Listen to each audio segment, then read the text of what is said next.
네, 다음 소식입니다. 성추행 피해를 입고 사망한 공군 부사관 사건에 대한 수사가 속도를 내고 있습니다.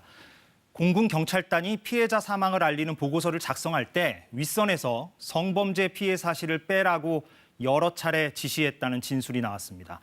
홍진아 기자가 단독 보도합니다.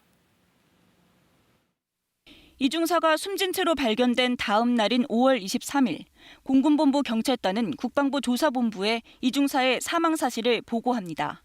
사인은 단순 변사, 성범죄 피해 사실은 보고에서 빠졌습니다. 가장 중요한 사실이 빠지면서 사건을 축소, 은폐하려 했던 것 아니냐는 의혹이 있는 대목입니다. 국방부 합동수사단이 보고 누락 과정에 공군 군사경찰단 지휘부가 개입한 정황을 포착한 것으로 KBS 취재 결과 확인됐습니다. 공군 경찰단 지휘부가 보고서를 작성하는 실무자들에게 성범죄 피해 사실을 빼라고 4차례에 걸쳐 지시했다는 진술을 확보했다는 겁니다. 조사 결과 고의성이 있었다고 판단되면 현재의 감찰을 수사로 전환할 가능성도 있는 것으로 알려졌습니다.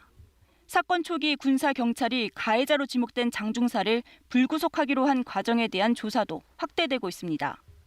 이중사를 처음 조사한 3월 5일 공군본부 군사경찰은 중대사건이라고 판단해 수사계장이 직접 수사에 들어갔고 같은 날 가해자 측도 구속을 예상해 변호사를 선임했습니다.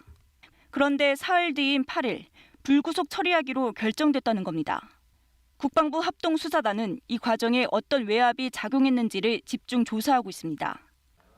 한편 군 검찰 수사심의위원회는 강제추행 치상 혐의로 구속된 장중사에 대해 기소를 권고했고 성추행 사건 당시 차량을 운전했지만 상황을 전혀 몰랐다고 진술한 부사관에 대해선 증거가 불충분해 혐의가 인정되지 않는다며 불기소를 권고했습니다.